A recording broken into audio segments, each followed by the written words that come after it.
Hello, I'm Andrea Quam, Associate Professor of Graphic Design from Iowa State University. Thank you for viewing my presentation, Human-Centered Education, Aligning Design Student and Industry Needs. So the question I posed at the start of my abstract that I submitted for this year's UCDA Design Education Summit is one that every designer and educator asks themselves, or should if they're not, in my opinion. And this question is, what will best prepare design students to become successful professionals and leaders in professional practice? In my abstract, I did have industry instead of professional practice, but it's a little broader than that, so I'm upgrading to the term professional practice here. This is a big question. Who has all the answers? I don't know that I do, but I'm happy to share what I've discovered in the process of always pursuing this question as an educator, and it is an evolving answer. Released 6 years ago in 2014, The Rise of the DEO, Leadership by Design. DEO stands for Design Executive Officer. In this book, they gave this list of qualities for design leaders: change agents, risk takers, systems thinkers, intuitive, socially intelligent, and GSD. I don't think they're wrong, and 6 years later, I think this list still holds merit. By the way, GSD is short for Get Shit Done. They say that design leaders feel an urgency to get personally involved, to understand the details through their own interaction, and to lead by example. So back to the question I first proposed. So I'm a faculty member at a Midwestern university with a long-standing graphic design program. I practiced professionally for a decade before going back to get my graduate degree from VCU, and I've been teaching for over a decade, but really, who am I to say? And some might argue that industry or even professional practice should not be the driver in this question asked, but instead, the question should ask what designers can contribute to the good or betterment of society. Well, along those lines, let me share some words from Jessica Helfand. She says, design is so often defined as a tool for betterment, which confers a kind of false power, which is ultimately more self-serving than transformative. Subscribing to design as an endorsement for good limits our ability to truly affect change because it's a fundamentally hollow take on what's real. Here are a few of the individuals and entities that I look to and I believe are making efforts towards answering this question I've posed. Interestingly, of the individuals who will be listed alongside the entities coming up here, all are women, as am I. That was not intentional, but these are the individuals that I make it a point to introduce to my students, and a majority of my graphic design students are young women, because we need to ensure there's more diversity in our curriculum rather than the predominance of the white male Eurocentric model that is the canon of our profession. And my list would benefit from further diversity as well. I'm working on it, but that is another discussion and presentation. So, on to my list. AIGA, formerly American Institute of Graphic Arts, now known as the Professional Association for Design, is the longest standing and most active professional organization for the field of graphic design. It also has a specific educators component known as the Design Educators Committee, who are doing great things such as publishing a journal and providing teaching resources. Meredith Davis. She's former head of the graphic design department at North Carolina State University and was also director of the graduate program. In 2005, she became the director of the PhD program in design at NCSU, the second such program in the United States. She is also a former president of the American Center for Design and founding president of the Graphic Design Education Association. Terry Irwin is currently director of the Transition Design Institute at Carnegie Mellon University. From 2009 until 2019, she was the Carnegie Mellon School of Design. She was the head of the Carnegie Mellon School of Design. Debbie Millman, American writer, educator, artist, curator, designer. She's probably best known as the host of the podcast Design Matters. I've found her podcast to be invaluable from a curricular standpoint. While I have a hard time getting undergraduates to read about other designers, methods, practices, and so forth, they are willing to listen to a podcast interview about them and really enjoy those. Jessica Helfand, designer, author, and educator. She's former contributing editor and columnist for Print, Eye, and Communication Arts magazine, and founding editor of the website Design Observer, another fantastic curricular resource. She's a senior critic at Yale School of Art, a lecturer in Yale College, and artist in residence at Yale's Institute for Network Science. NASAD, I'm sure many of you are familiar with NASAD, the National Association of School of Arts and Design, founded in 1994. It's an accrediting organization of art and design colleges, schools, and universities in the United States. The organization establishes standards for design degrees and guidelines and programs and curriculums. And then the canons. If you're not sure what I mean by the canons of the graphic design profession, I would recommend, because we cannot cover all that in this presentation, that is, again, another presentation, I would recommend Meg's History of Graphic Design or Helen Armstrong's Graphic Design Theory. Both contain cogent and detailed overviews of the movements, designer firms, and entities before us that shaped what and how we are today. It seems like it wouldn't be fair if I didn't at least make an attempt to answer the question I posed up front myself. I believe to best prepare future designers, we must create curriculum which encourages and supports curiosity about people, technology, and the world around them, constantly asking questions and exploring environments and individuals different from themselves. Adaptability, flexibility, agility. These are interwoven in my mind and lead directly to and are a main feed for creativity. Organizational skills, visual, hierarchy, elements and principles, so forth, but equally as important is the ability to organize information. Systems thinking. People, cultures, environments, businesses, the design or designs that we create reside in large, complex systems. They must begin to understand them or attempt to do so. Service focused. An understanding of what service means. We sell more services than products now. They need to be people who can listen and respond, engage in interactions, and know how to research. In 2016, 80% of all work in the US was in the service industries. We need to establish a curriculum that allows for a collaborative nature. Interdisciplinary. We need big picture thinkers. They must learn from, borrow from, and work with other disciplines to solve increasingly complex problems. And last but not least, we need to start creating a curriculum that fosters designers who are action-oriented, yet reflective. Both for the planning and the facilitation of their designs, they need to be able to astutely and accurately assess if it's working and make it happen. So what am I not listing? I'm not listing specific objects or mediums or computer applications students should learn. A lot of curriculum is having a hard time moving from this, but move from this we must. To quote Jessica Helfand again in a 2017 article in Print Magazine, let me say that while I personally benefited many years back from a robust and disciplined design education, I question some of it in the light of the kinds of design challenges we're all facing. And future generations, ergo my students, will face even more. Discipline aside, there's more to consider and a great deal more to learn about and understand than what the studio can teach us.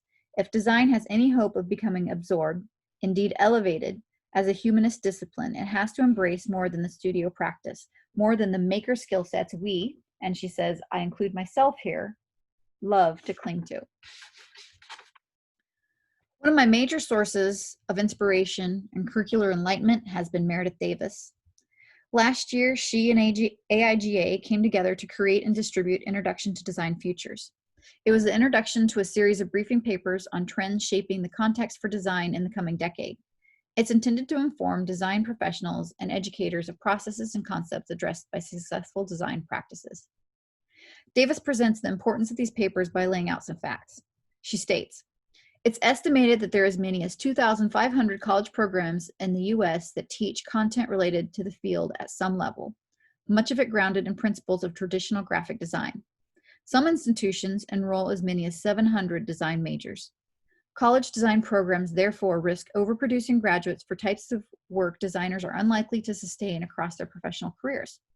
Likewise, there are practitioners who recognize the need to expand their knowledge and skills in order for their office to evolve with the field. In her introductory article, Davis eloquently outlines the changes to our industry that have rapidly occurred over the last several decades. The older model, illustrated here, has new designers entering at an entry level with technical production and working their way up to form giving and strategy. Rather than follow a single path of developing responsibility, today's design students are often prepared for specialized roles. Technical apprenticeship is less likely to precede form giving, and strategic design is a growing but distinct area of practice that requires particular knowledge and skills.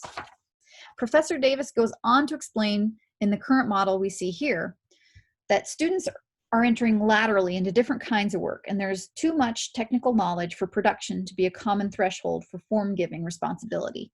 Therefore, curriculum must be rethought from the ground up, not modified through endless additions to an industrial age model.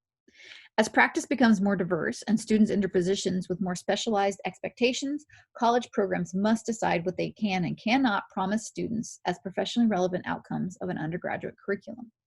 General education in the humanities, sciences, and social sciences can no longer be a cafeteria of undifferentiated undergraduate offerings to which design faculty pay little attention.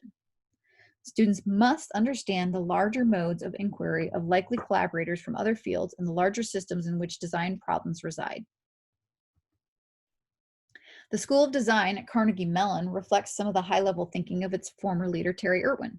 She's now director of the Transition Design Institute, also at Carnegie Mellon. At Carnegie Mellon, Irwin established a program framework that responds to recent changes in the field of design and to the escalating business, social, and environmental changes that we face in the 21st century.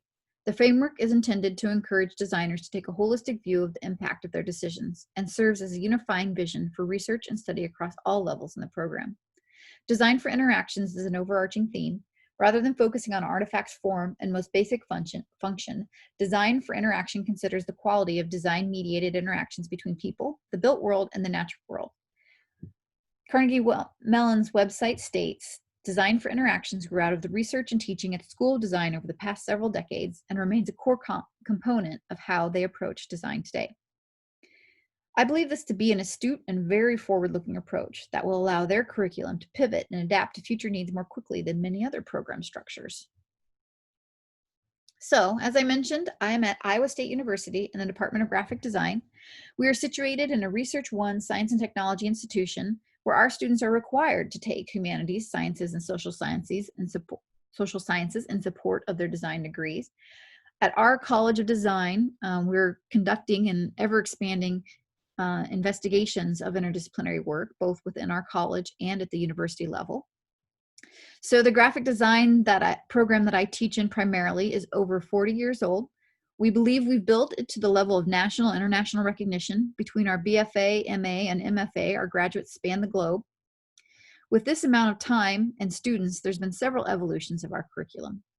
Currently, we are structured with students' first year as a core year, in which almost all of the design disciplines in the college take foundational studios together before they enter into their specific major in their sophomore year. We get them in graphic design as sophomores, and we have them sophomore through senior. Their final semester culminates in the capstone project where each student is expected to act as an independent problem finder. During a recent curricular evolution, I conducted a survey of curriculum stakeholders to inform our changes. When a college or university design department looks to re-examine or develop their curriculum, there are a few vetted resources to refer to. A common first step is the benchmarking of the competing and parallel curriculum at other institutions. This was the first step we took as well in this process.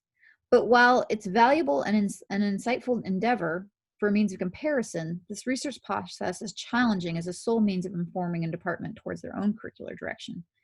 Individual curriculum is greatly driven by each program's unique situation of how they are housed within the larger institution and their balance of resources, facilities, faculty, stakeholder needs. It seemed essential for our stakeholders to be inventoried in the environment in which our program exists to be considered.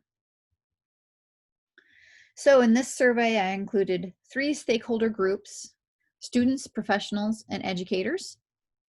Of the 3 stakeholder groups responding to the survey, this is conducted in 2016, students were the largest with a total of 145.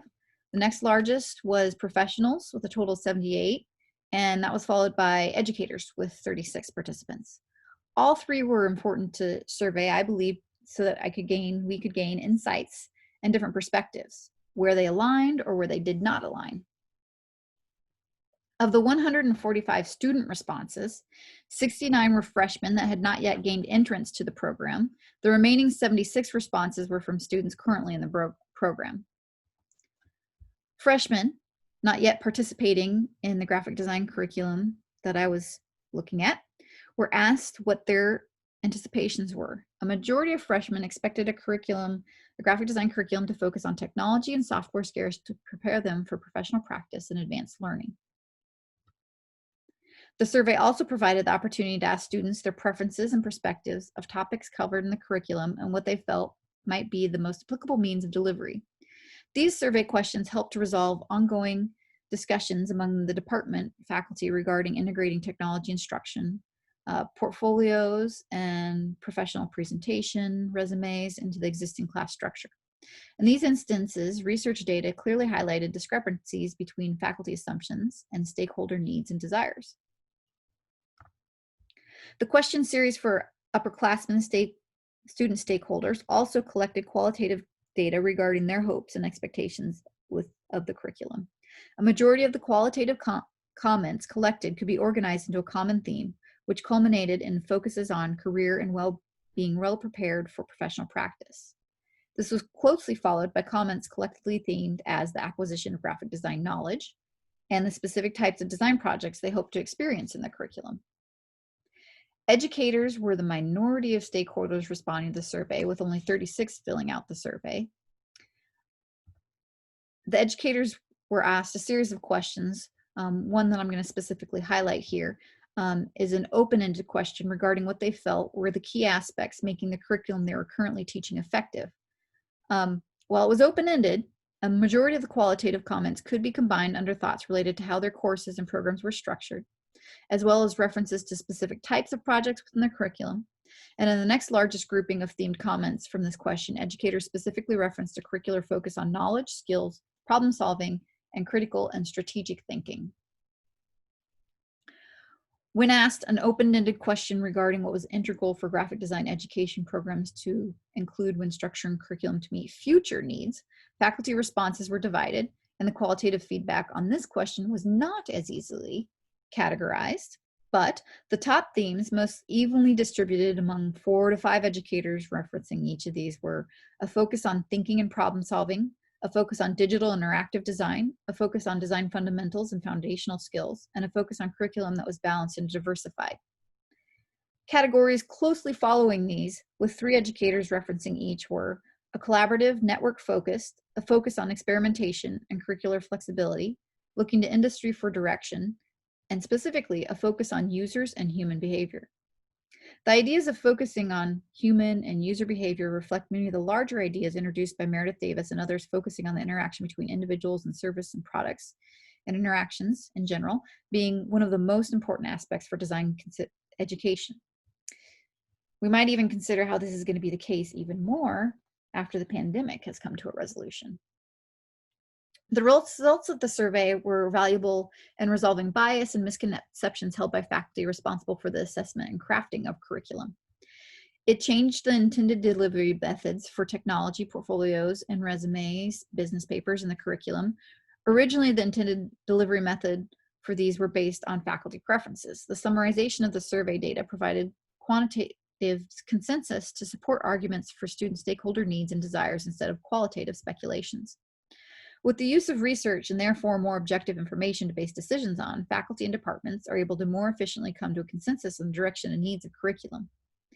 As Adrian Shaughnessy stated in a 2014 Computer Arts magazine article, design education at the university level is like a slightly wonky triangle.